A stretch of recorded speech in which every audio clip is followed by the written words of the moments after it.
Hi, I just wanted to start today with a little bit of mythology about my 9-layer cosmic Earth, and then we might get into it a little more. This is my book, The Living Earth, A Journey Through the 9 Layers. This book is about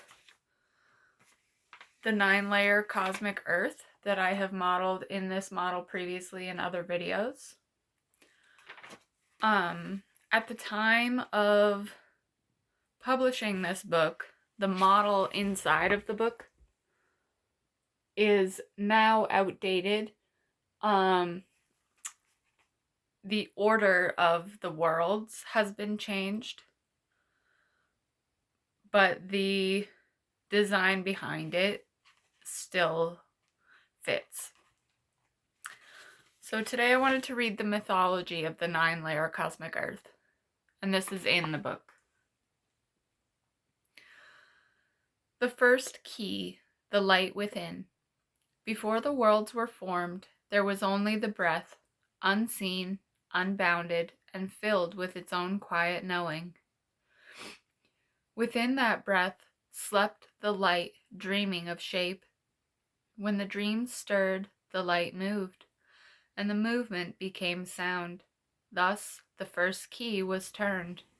The sound gave rise to pattern, and pattern to the worlds. The light divided itself, not in conflict, but in curiosity, to see what it might become. From that curiosity came 9 concentric layers, each reflecting the other like mirrored seas.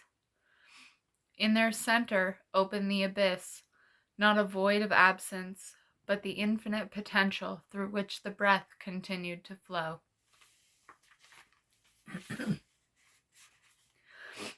The keeper of the open door. At the threshold of the abyss stands the keeper, neither male nor female, neither shadow nor flame. The keeper is the stillness between breaths, holding the path open between realms. When consciousness descends, the keeper watches. When it ascends, the keeper remembers. It is said that the keeper knows the name of every soul, for each name is a tone in the song of creation. To pass the keeper's gate is to hear that tone and recall one's origin in the light that never ceases to be. The children of the returning light. From the breath and the keeper came the children, beings of luminous current who descended through the 9 layers, carrying fragments of the first light.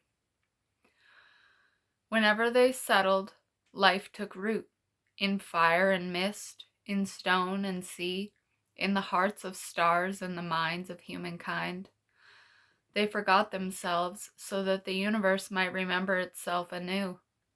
Each time a being awakens to compassion, to wonder, or to truth, a child of light recalls its origin and rises again through the spiral of worlds.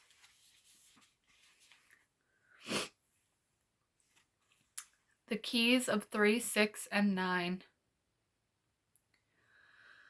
The pattern of all creation rests upon 3 movements: birth, becoming, and return. These motions unfold through the sacred numbers 3, 6, and 9. The measure by which the cosmos keeps its rhythm. 3 governs the cycle of manifestation. 6 balances the inward and outward flow. 9 completes the circle, uniting beginning and end. When these numbers move in harmony, the breath sings clearly through matter, and the universe stands as a living chord. The mirror mind. All realms are reflections of one another. The mind that sees them becomes the mirror itself. When awareness gazes outward, it perceives worlds. When it turns inward, it perceives the same worlds made of thought and memory. To awaken the mirror mind is to realize that perception and creation are one act. that by knowing the soul shapes, and by shaping it knows. Thus the cosmos looks upon itself through countless eyes, each a facet of the same eternal consciousness.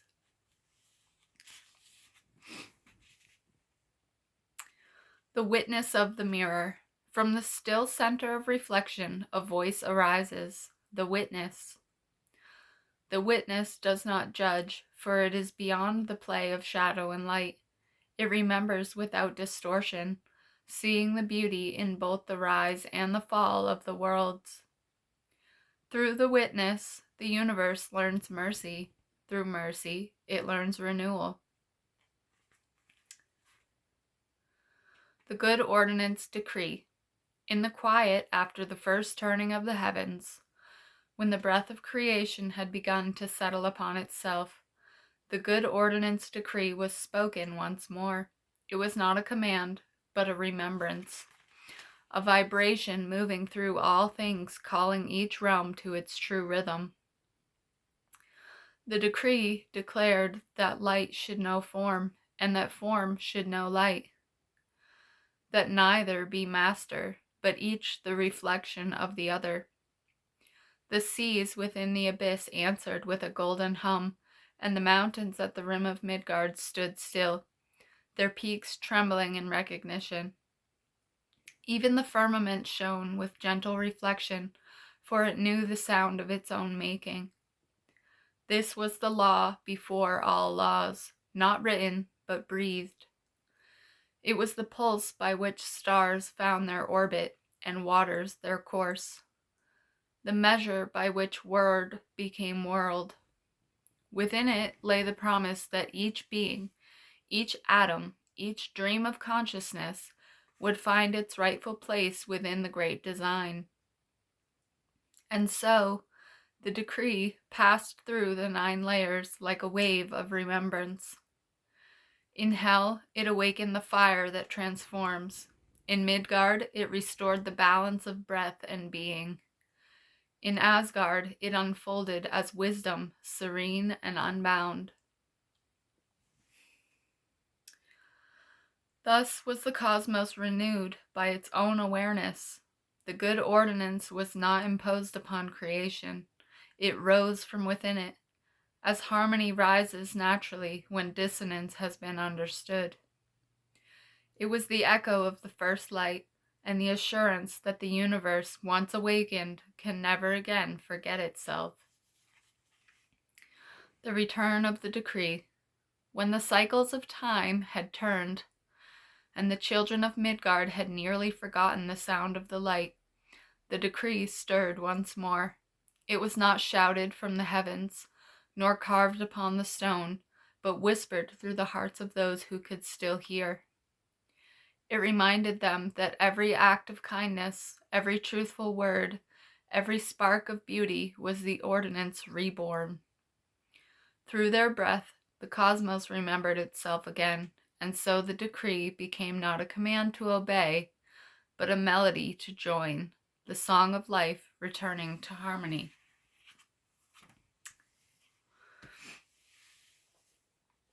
So, this whole concentric world is a harmonic world. Everything flows together. Everything from water to energy to our consciousness. Everything flows through the axis. And by flowing through the axis, it spirals out through the worlds.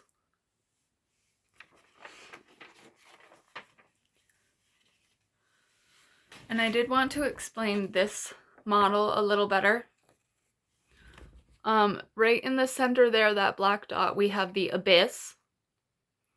And this line is the central axis that flows through this model. This model is the Earth cut in half. This model is what the Russian doll aspect would look like, where they're nested inside of one another. So if you look, the orange area there is Muspelheim. The red area is Hell. The brown area is Svartalfheim, and around that is Midgard, which represents our known Earth. Outside of our known Earth is the purple area, which is a firmament, here. And the next world outside of that world is Jotunheim. Each world is separated by its own firmament, and the worlds get larger as they go out, so as do the beings that exist on those worlds.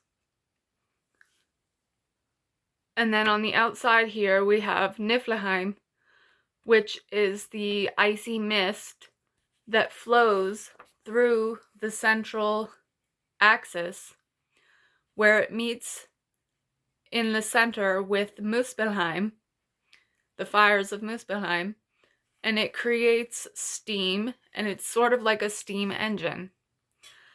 And the steam engine runs the organism. It creates the energy for the organism to flow.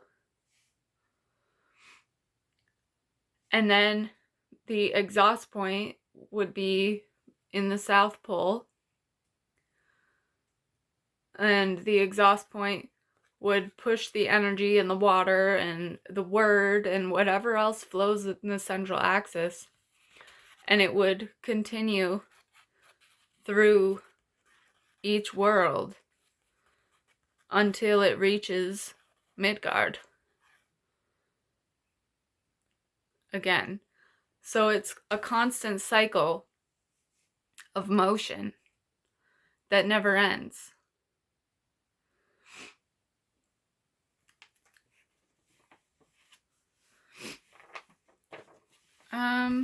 Let's see.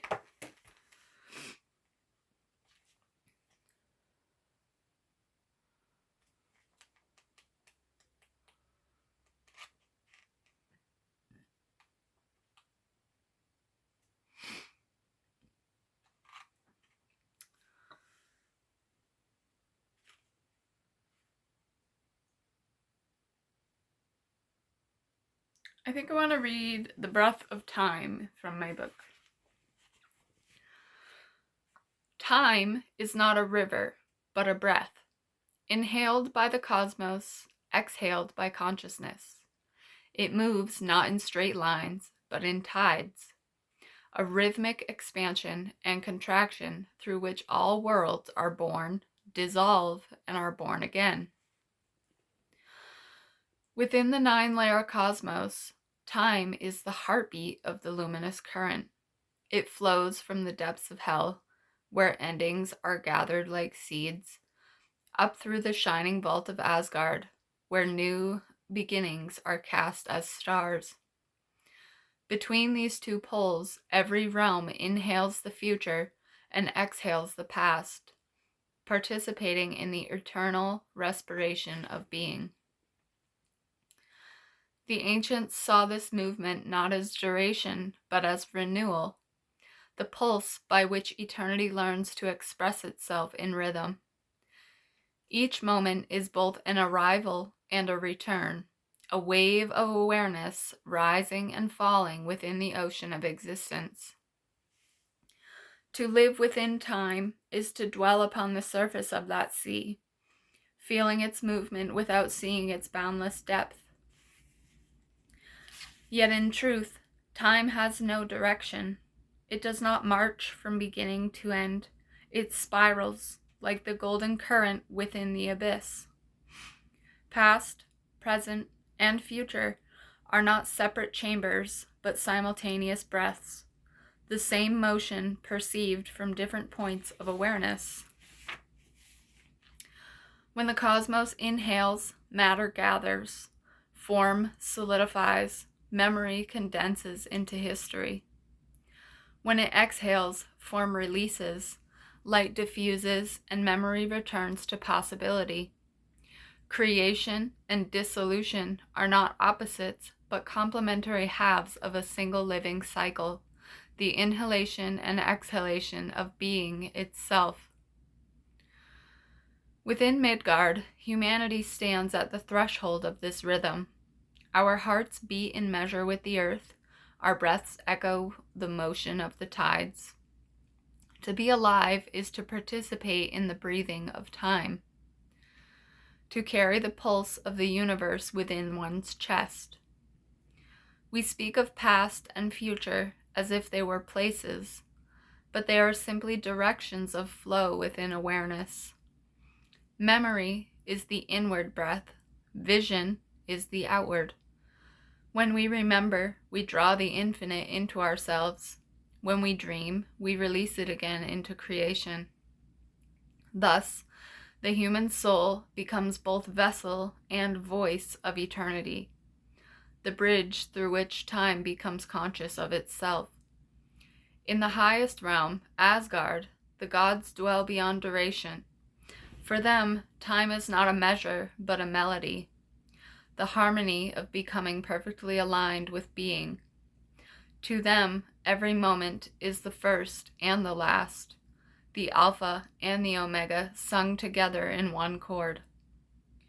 In the depths, Hell holds the echo of that same melody in reverse, the note of stillness before renewal, the resting breath that gathers strength for the next creation.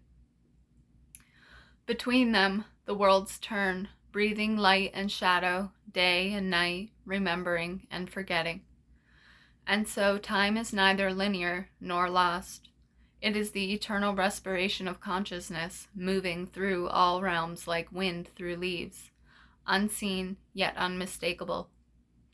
When you breathe, you are not counting seconds. You are participating in the rhythm that sustains galaxies. Every inhalation draws in creation's memory. Every exhalation releases it back into becoming. To live consciously within time is to remember that eternity is not elsewhere. It is the breath that moves through you even now.